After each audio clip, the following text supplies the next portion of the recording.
Esto es Cabildeo Digital.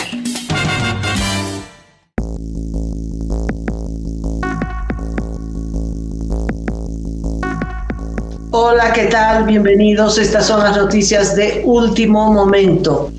En un día con noticias estremecedoras, el ataque de Irán a Israel y las posibles consecuencias. Le damos la bienvenida a Cacho Herrera. ¿Qué tal, Cacho? Hola Amalia, hola amigos del planeta. Sí, estamos con muchísimas noticias de último momento. Por ejemplo, además de este tema de Irán y su ataque a Israel, tenemos lo que ha sucedido hace mucho tiempo, hace 15 años en Santa Cruz con el Hotel Las Américas. Se abre un proceso en contra de los responsables de la matanza en 2009 allá en Santa Cruz.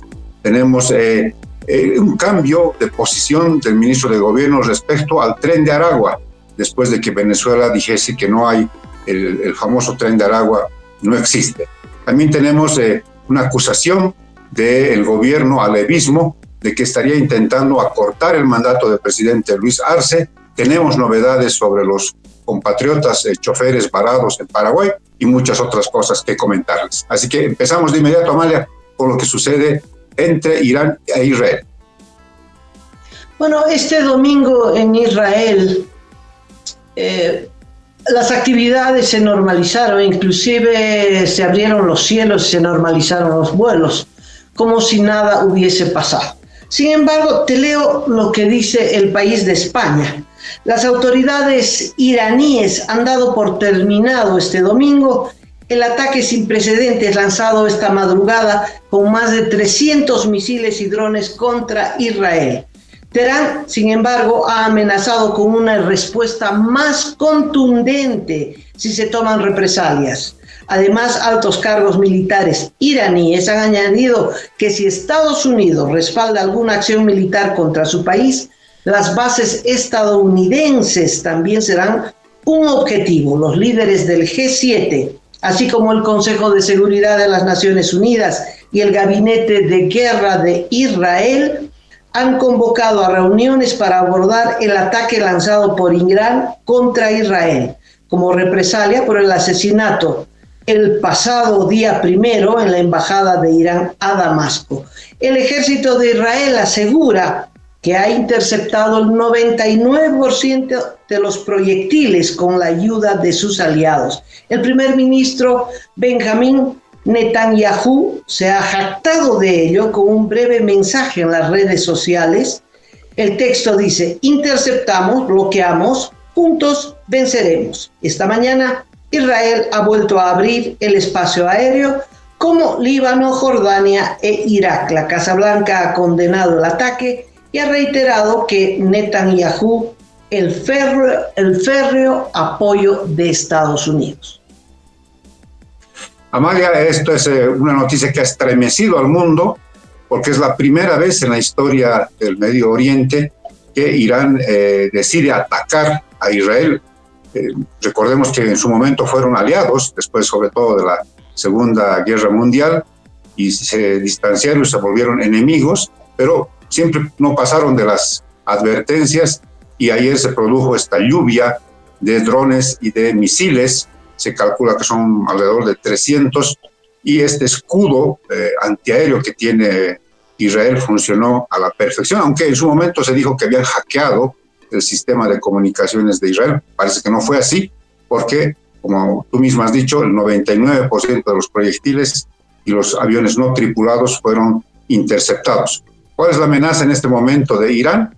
Está en atacar las bases militares que tiene Estados Unidos en Medio Oriente si es que hay represalias contra el ataque que se ha producido ayer. Se está reuniendo el Consejo de Seguridad de Naciones Unidas, la Unión Europea también se ha pronunciado, y seguramente en estos organismos internacionales es que se van a tomar decisiones. ¿Cómo actuará Bolivia? Yo creo que ya sabemos cómo lo va a hacer. Te leo otra nota también del país que me parece muy interesante, porque los misiles no han destruido objetivos en Israel, a diferencia de Ucrania, ¿verdad?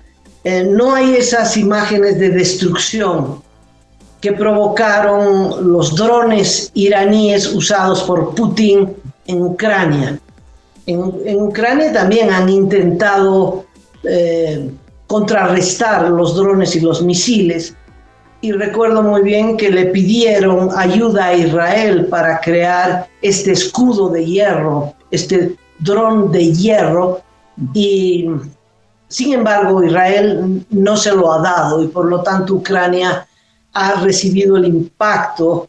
Contrarresta, pero a no todos, no el 99%, contrarrestará el 50%, o sea, si Rusia manda 300 misiles, 150 llegan a un blanco y pulverizan como están pulverizando Ucrania.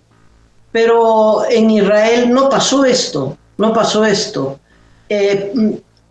A raíz de esta situación es muy bonito esta reseña. Dice: sin heridos ni daños personales, Jerusalén ha amanecido en calma tras el ataque de madrugada desde Irán con drones y misiles.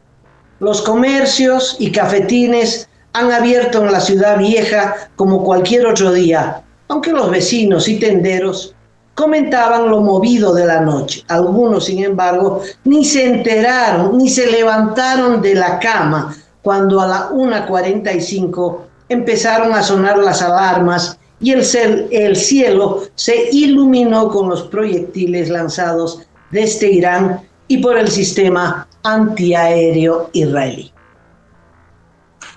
Ya que estamos hablando de Estados Unidos, su presidente Joe Biden ha reiterado el apoyo de su gobierno, de su país, a Israel, y ha convocado casi de emergencia a los líderes del G7, de este grupo de los países más poderosos del planeta Tierra, y ha señalado que van a responder a la ofensiva del régimen iraní con la misma moneda. Así que habrá que ver cuál es el tipo de respuesta, primero discursiva y segundo si es que hay una respuesta militar, porque la amenaza es que los grupos terroristas ligados a Irán, estamos hablando de Hamas, de Hezbollah y los hutíes, comiencen a atacar puestos claves de Estados Unidos en bases militares, pero también se habla de objetivos civiles en Europa y en Estados Unidos. Así que hay que estar atentos a lo que ocurre en las siguientes horas. El punto es qué respuesta dará Israel. Si Israel, como todos quisieran, se queda quietito y ahí se da por terminado el incidente. Pero eso no es posible. Eso no es posible con la actual cúpula dirigencial israelí. Tú sabes que en Israel, en todas sus principales ciudades, hay manifestaciones todos los días, Cacho. Todos los días la oposición israelí sale a las calles a exigir adelanto de las elecciones para cambiar al primer ministro, que lo consideran poco cauto frente a la situación con los palestinos y con Hamas. Hasta el momento, desde el 7 de octubre para acá, la respuesta israelí a el brutal ataque de Hamas, que dejó 1.000 muertos, más de 1.000 muertos, y los rehenes, pues Israel ha respondido de forma brutal, dejando más de 33.000 muertos. 33.000 muertos, es un estadio lleno, Cacho, es brutal la respuesta. Y esto le ha causado a Israel una pérdida de prestigio, que era exactamente lo que quería Hamas. Hamas no se mueve sino bajo las directrices de Irán. Es evidente que Irán tiene como objetivo liquidar a Israel, y si Irán está trabajando para crear la bomba atómica, y que posiblemente tal vez ya la tenga, tiene un objetivo: lanzarla contra Israel. Desde el 79, que triunfó la revolución de los ayatolás, y sacaron al Shah de Irán, que era aliado de Estados Unidos, pues desde entonces el objetivo es la lucha contra los enemigos, el mal que está encarnado en Estados Unidos y su principal aliado, los sionistas israelíes. Y entonces la esencia de esa revolución, y mira, del 79 ahora han pasado varios años, es el odio a los judíos. Opinan que no tienen que exterminarlos, opinan que su existencia en Medio Oriente es espuria y los tienen que sacar, en fin. Y desde entonces hay una guerra en la sombra, una guerra en la que Irán se ha propuesto crear un montón de grupos que son los que tú has señalado, Hamas, Hezbollah, etcétera, a través de los cuales ataca sin tener que comprometerse. Todos los días Israel, desde que triunfó la revolución de los ayatolás en Irán, todos los días recibe algún misil, de un lado o del otro, y con este ataque de este sábado por la noche, al mismo tiempo ha sido atacado desde Líbano, desde Siria, donde todos los grupos terroristas financiados por Irán se mueven, ¿no? De tal modo que ahí está esta guerra solapada. Israel responde con guerra solapada también, porque ambos estados, Irán como Israel, atacan, pero no reconocen los ataques, no reconocen para no hacer una guerra frontal. Por eso el hecho de este sábado cambia lo ocurrido en los últimos años, porque por primera vez hay un ataque frontal de Irán hacia Israel, de frente, no hay intermediario, no hay excusa, en fin. ¿Qué dicen? Nos estamos defendiendo, porque Israel había atacado una embajada en Siria.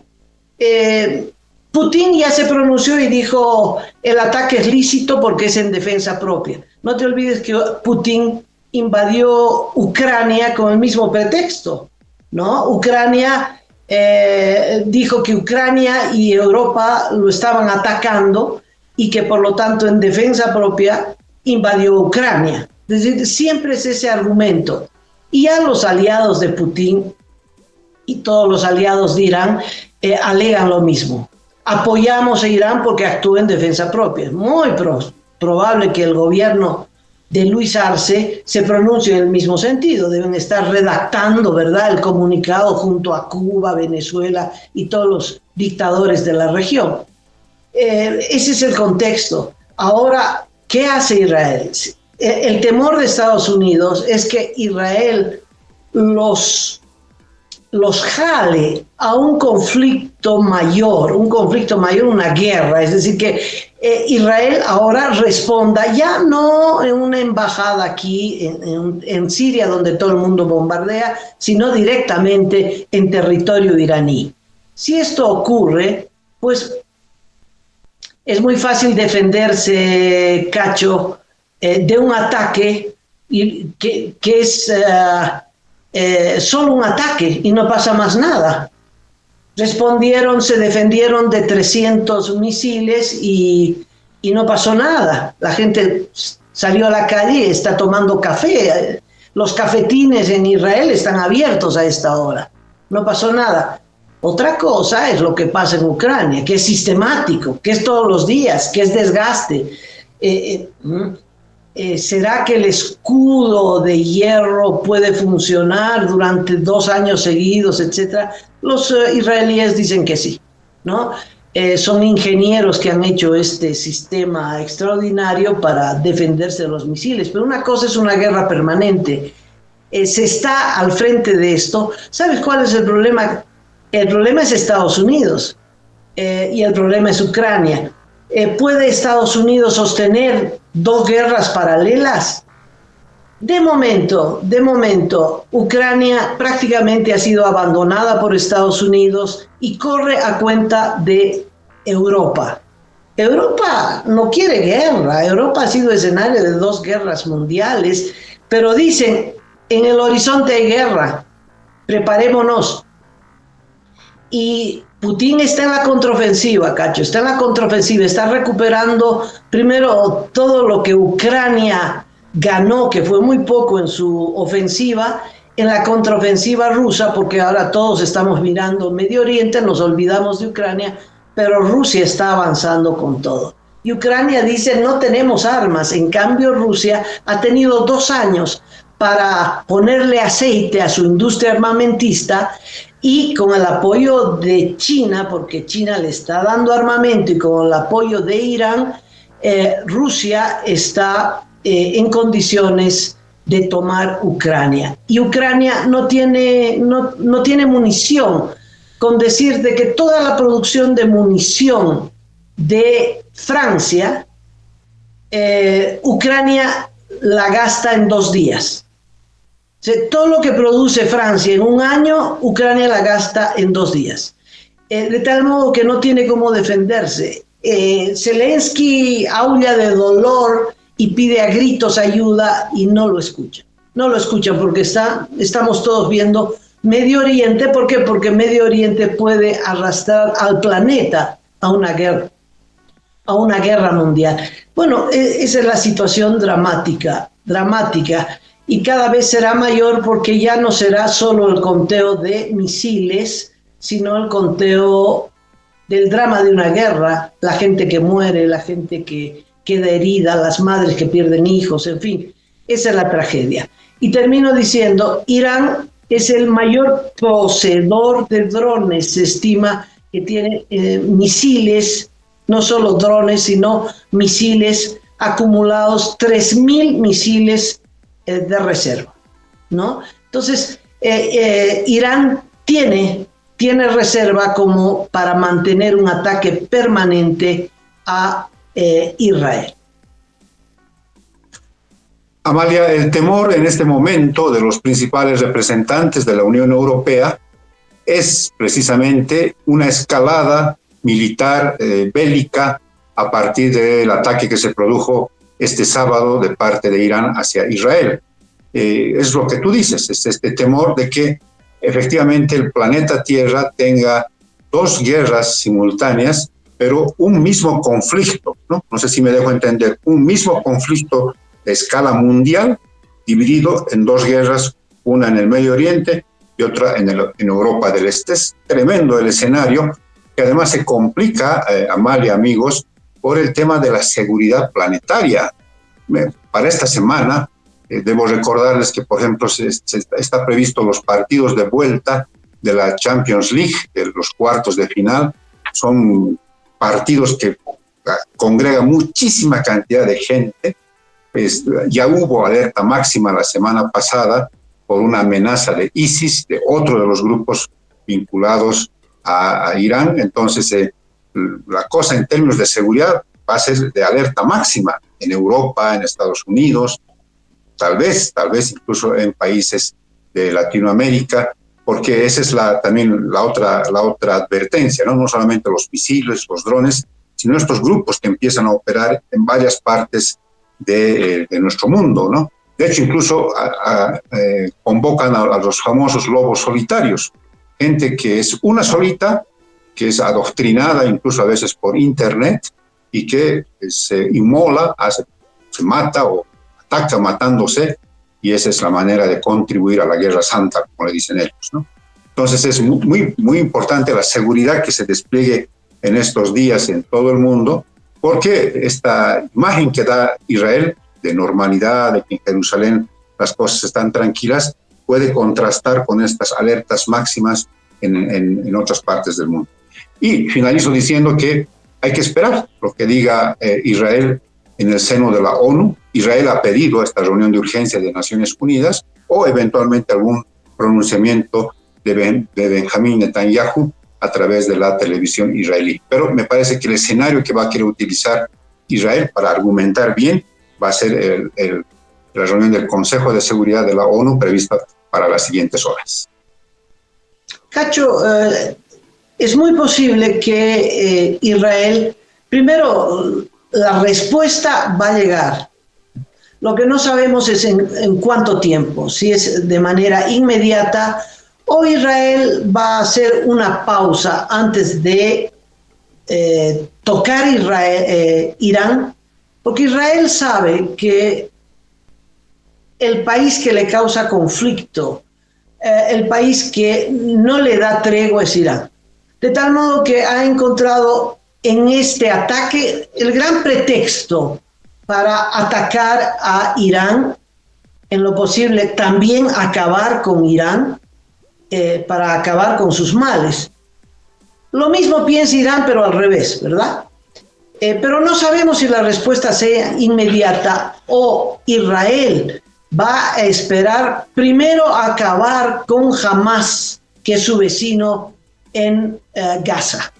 Es probable que de momento no haya una respuesta y quede como un caballero a nivel internacional, pero que siga acabando con todo lo poco que ya queda en Gaza, ¿no?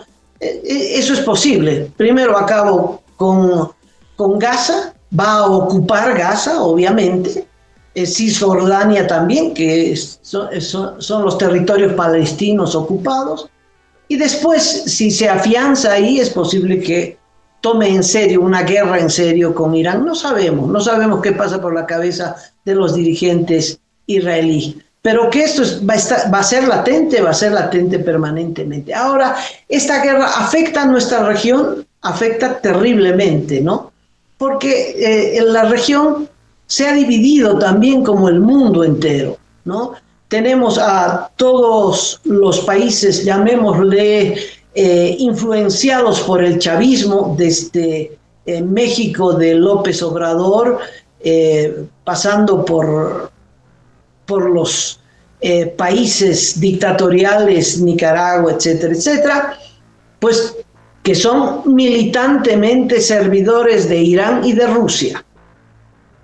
Ahí entre Irán y Rusia se han dividido los ataques y tienen pues de verdad en serios apuros a Estados Unidos, ¿no? Porque dos frentes no los están pudiendo enfrentar. Ahora Estados Unidos todavía no ha entrado de lleno, todavía no sabemos la fuerza de Estados Unidos, pero si Estados Unidos entra de lleno podría entrar China y ahí estamos en serios apuros, ahí ya es el exterminio de la humanidad, ¿no? Bueno, en la región Argentina ha dado un vuelco con Milei. Cristina Kirchner fue condescendiente y podría ser procesada por el apoyo a Irán y el encubrimiento del rol de Irán en dos ataques feroces terroristas a la embajada de Jerusalén en Buenos Aires y el ataque a la AMIA, donde quedaron 80 muertos. La AMIA era una sede sindical del magisterio judío en Buenos Aires. Últimamente, Cacho, la justicia argentina ha determinado que ese delito no va a proscribir y que el responsable de esos ataques terroristas es el régimen iraní. Clarito, contundente, por lo tanto, no van a poder dar vuelta a la página como quería el kirchnerismo. Es una causa que hasta que no vayan los culpables a la sentencia y a la cárcel, esa causa no se va a cerrar. Entonces la región está así de dividida en dos, y esto no nos ayuda. Sí, Amalia, habrá que ver si el gobierno boliviano se abstiene, como ha venido ocurriendo con el tema de la invasión rusa a Ucrania, o ya toma posición, esta vez a favor de Irán y de Rusia, que está detrás, es parte también del conflicto.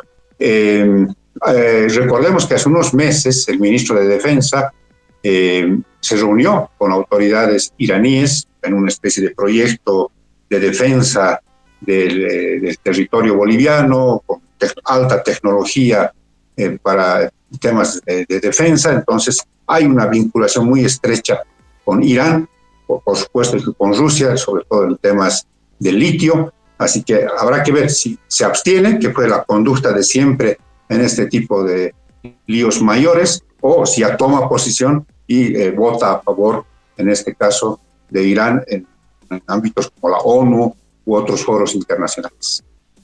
Cacho, una aclaración. La abstención en las votaciones de la ONU, cuando Estados Unidos, Europa intentaban sancionar a Rusia por la invasión a Ucrania, solo un país votó a favor de Rusia, de la invasión, solo un país, Nicaragua. Pero todos los aliados de Rusia votaron con la abstención.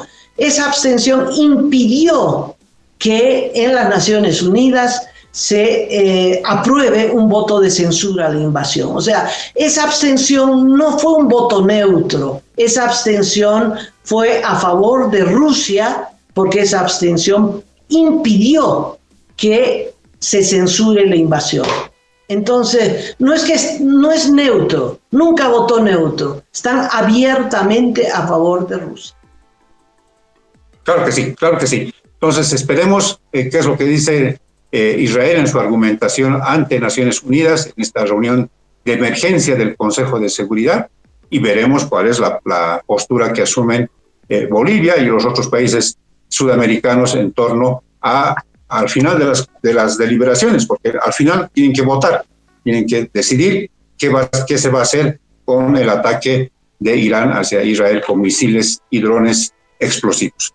Cambiamos de tema porque en Bolivia también hay una especie de tensión permanente protagonizada por el arcismo y el levismo, y la última novedad, Amalia, es que la ministra de la Presidencia, doña Marianela Prada, acusó al levismo de estar en un afán de, en mayo, hacer toda una convulsión social en Bolivia con miras a cortarle el mandato a Luis Arce. Esa es la denuncia que ha formulado en las últimas horas la ministra de la Presidencia, y que de alguna manera le pone otro elemento a esta pugna interminable entre entre el levismo y el arcismo, que esta semana tuvo sorpresas, porque esta semana de alguna manera se equilibraron las cosas y el arcismo logró que se observe, mejor dicho, el Congreso previsto para el 10 de junio en Villa Tunari.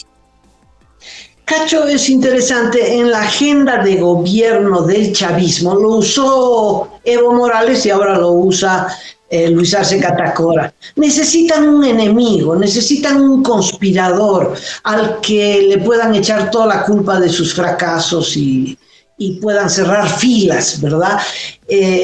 Ya no es la oposición será que está tan débil que ya ni amerita ser enemigo, ¿no? Entonces Arce ha encontrado en Evo Morales el enemigo, el conspirador, el que desestabiliza, el que está gestando un golpe todo el tiempo.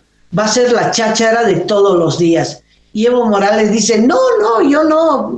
Pero bueno, eso decía antes la oposición. Pero es parte del guión, no nos llame la atención. Quisiera pasar a otro tema. Un detallito antes de cambiar de tema, Amalia. Evo Morales ha anunciado en su programa dominical en Radio Causacho un Poca una cosita que me pareció muy interesante. Yo te dije algunos programas atrás que la cosa cambió a favor de Evo Morales, el escenario se puso favorable a Evo Morales después de la llegada de representantes del Grupo de Puebla, ¿no? Vino el oxígeno desde el Tribunal Electoral, las cosas se acomodaron a favor de Evo Morales. ¿Sabes qué hizo Evo Morales en su último programa en Radio Causacho en Poca? Ha anunciado que esta semana se va a Venezuela. Dice que a una reunión por el tema del ALBA, pero yo creo que está yendo a decir, debemos que hacer una cosa, que íbamos a arreglar las cosas democráticamente, entre comillas, incluso con elecciones primarias cerradas, y ahora vienen a querer tirar por abajo, por tierra, el Congreso que estamos organizando. A ver, nos pondremos de acuerdo. Nos está yendo a Venezuela, aparentemente a una reunión más grande de carácter continental con el ALBA, pero yo me imagino también que va a ir a tratar de acomodar nuevamente las cosas tal como se quedó después de la llegada de estos señores del Grupo de Puebla. ¿Existe o no existe el tren de Aragua? Es un hecho, se conocen a los líderes, uno de ellos apodado Niño, porque es muy jovencito, no llega a los 30 años, organizador de bandas criminales desde las cárceles venezolanas, y bueno, Tren porque ha recorrido de Venezuela hasta la última ciudad sureña en Chile. Chile ha sido blanco de ataque de esta banda criminal y Venezuela se sospecha con elementos ciertos que ha utilizado a estos bandidos para matar a un teniente en Chile, un teniente opositor. Lo secuestraron, lo sacaron de la cama en calzoncillos, lo mataron y lo tiraron a una cuneta. Se está investigando en Chile, pero no solo el ataque político a los opositores venezolanos que están en Chile, pero son bandas criminales que han puesto en jaque a Chile, y especialmente en el norte, en el tráfico de gente que entra y sale y que a veces pasa por Bolivia para entrar luego a Chile. En fin, es una banda criminal que compite con la temida banda del PCC del Brasil, y muchos dicen que a veces coordinan, como los narcos se dividen territorio para estas operaciones. El Tren de Aragua es contundente, es una banda criminal. Cuando Venezuela dijo no existe esta banda criminal y se lavó las manos, Boric se enojó. Boric en Chile, el presidente chileno, se enojó. Se enojó porque es muy práctica. Si tú quieres luchar contra las bandas criminales, necesitas intercambiar información, necesitas saber el prontuario de uno. Si agarras a un venezolano, necesitas saber quién es, en fin. Y Venezuela no colabora. Agarró a todos los maleantes de ese país y los lanzó para que diezmen. Colombia, ¿para qué te voy a decir? Que ya tenía bandas criminales y ya tenía guerrilleros, bueno, ahora venezolanos más. Y Chile ha cambiado dramáticamente su situación de seguridad, siendo un país extremadamente seguro y sólido. Pues entre narcos y el Tren de Aragua, que también tiene narcos, también trafica, ha hecho temblar a Chile, y el prestigio de Boric se ha ido de picada. Y ahora la dependencia brutal, la dependencia política brutal, hasta en los detalles, ¿no? Venezuela estornuda y Luis Arce agarra resfrío, ¿no? Dice que no hay maleantes del Tren de Aragua, que es una invención, y el ministro de Gobierno de Bolivia cambia de versión. No hay. La negación es lo mejor. No hay. Y entonces estamos fritos, porque entonces no se va a combatir a estas bandas criminales. Hace unos días 4 personas han sido detenidas, venezolanos todos ellos, uno de los detenidos menor de edad, con armamento, incluso con granadas de guerra. Al momento de su detención, estas personas, estos ciudadanos venezolanos, amenazaron a los policías, les dijeron: ustedes no saben con quiénes se están metiendo. Nosotros somos del Tren de Aragua y los vamos a refundir, por utilizar una palabra suave. El ministro, en la conferencia de prensa, dijo eso, que los presentaba a 3 de ellos, porque no podía presentar al menor de edad. Dijo: estos son los que hemos detenido, pero además nos han amenazado diciendo que son del Tren de Aragua. Por tanto, vamos a utilizar todas las facultades que nos franquea la ley para iniciar un proceso, porque no vamos a permitir que el Tren de Aragua se consolide en territorio boliviano. 2 días después, su viceministro, el señor Johnny Aguilera, dijo: no, aquí no está bien esto, porque no es verdad que el Tren de Aragua esté en Bolivia. Después de que el canciller de Venezuela dijeron: no, esto es un invento mediático, esto no existe, el Tren de Aragua no existe. Y no existe precisamente por el lío que hay en Chile, porque se sospecha en Chile de que un grupo, una célula del Tren de Aragua, es que finalmente le quitó la vida a Ronald Ojeda, este militar disidente venezolano, ¿no? Entonces, ¿qué ha hecho Boric? Ha pedido a su embajada, a su representante diplomático, que vaya a Chile e informe qué es lo que está pasando con este tema. Y claro, se ha generado un impasse diplomático entre Chile y Venezuela. Posteriormente, y ayer, este sábado, el ministro de Gobierno cambia de versión y dice, no hay Tren de Aragua. Los periodistas, ¿cómo? Sí, no hay Tren de Aragua. Y los detenidos del otro día, bueno, estamos investigando, vamos a ver qué pasa, cuáles son sus móviles en términos de armamento que se les encontró, pero Tren de Aragua no existe, ¿no? Ya en el libreto de lo que está estableciendo Venezuela, que está apuntando a resolver su problemita diplomático con Chile y desvincularse de esta organización criminal que todo el mundo sabe que ya opera en Perú, en Ecuador, en Chile, en Bolivia y hasta en Argentina, y han sido detectados también en Estados Unidos. La CIA ya los ha detectado también en Estados Unidos como parte de esta migración de cantidad de gente que se incrustó también efectivos del Tren de Aragua. Así que esto es un tema que no se va a resolver solamente con declaraciones.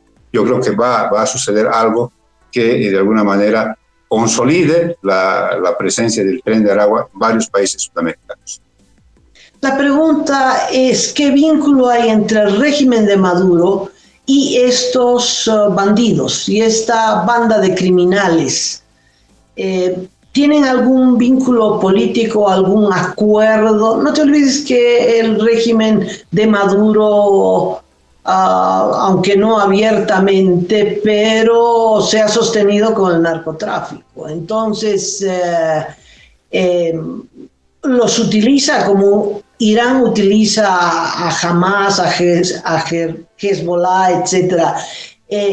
El régimen de Maduro utiliza al Tren de Aragua como el brazo criminal para determinadas operaciones. Por lo menos el asesinato de este teniente en Chile probaría que sí, ¿no?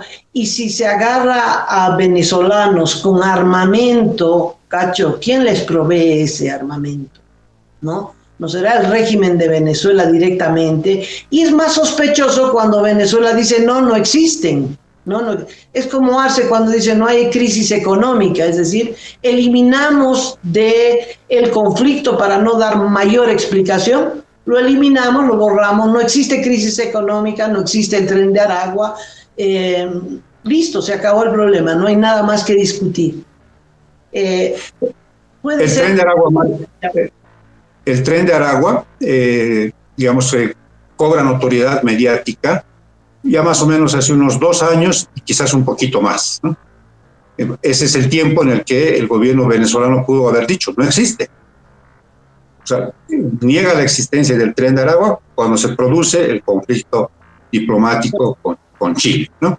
Y lo que se ha sabido, te acordarás, Amalia, que vino un ex ministro del Interior peruano a Bolivia, que dio una especie de ponencia sobre el tema del contrabando, y él mencionó que el Tren de Aragua, por ejemplo, no solamente está vinculado al narcotráfico, está vinculado al tráfico de armas, al tráfico de personas y al tráfico de oro.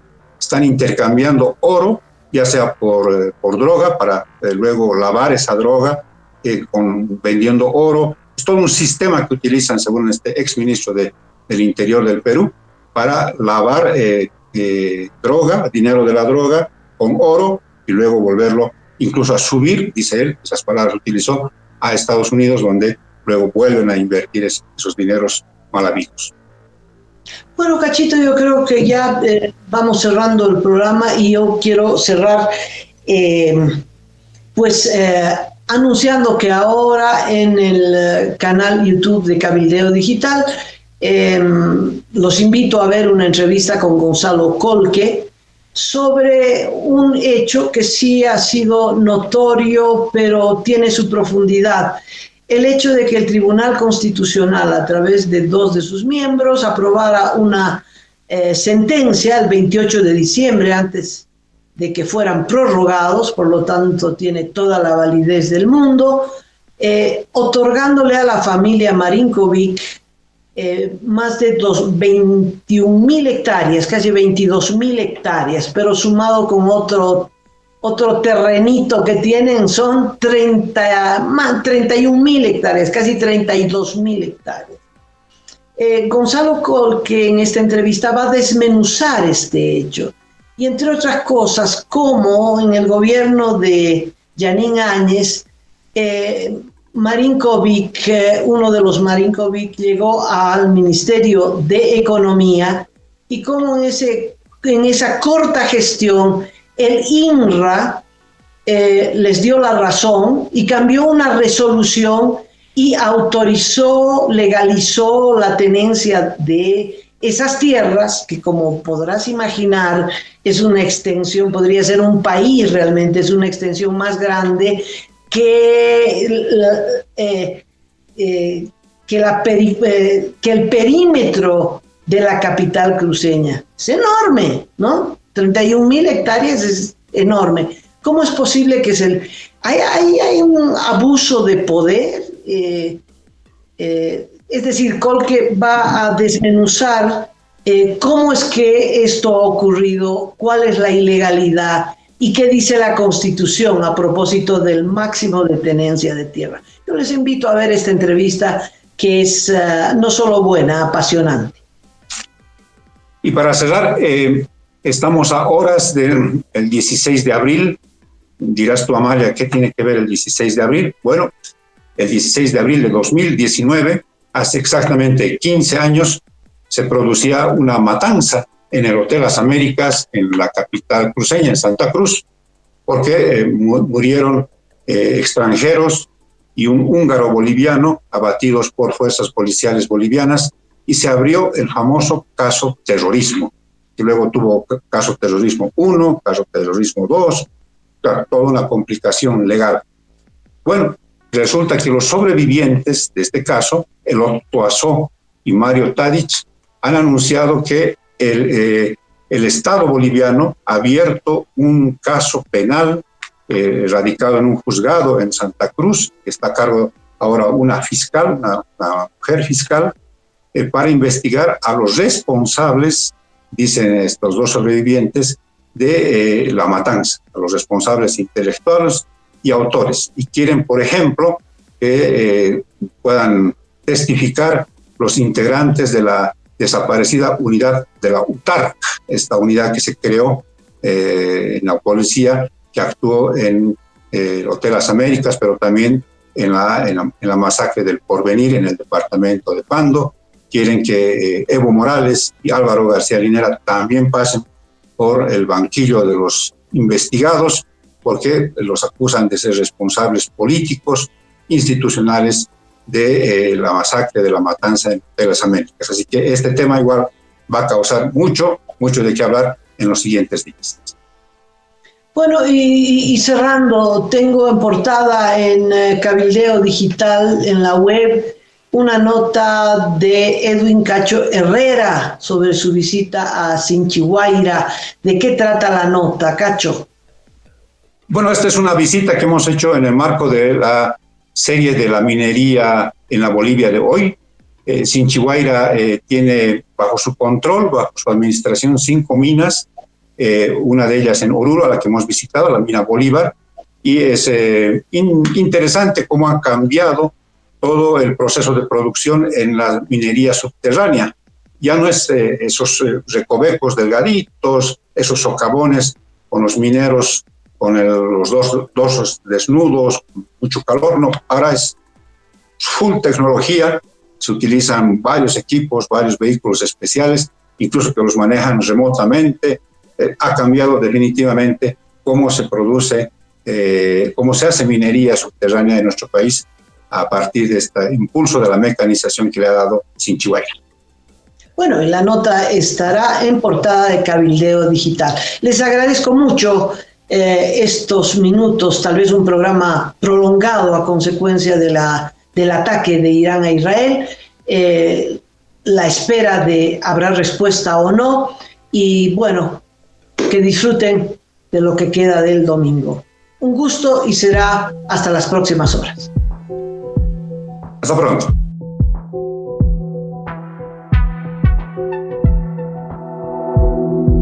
Aporta a Cabildeo Digital y apoya al periodismo independiente.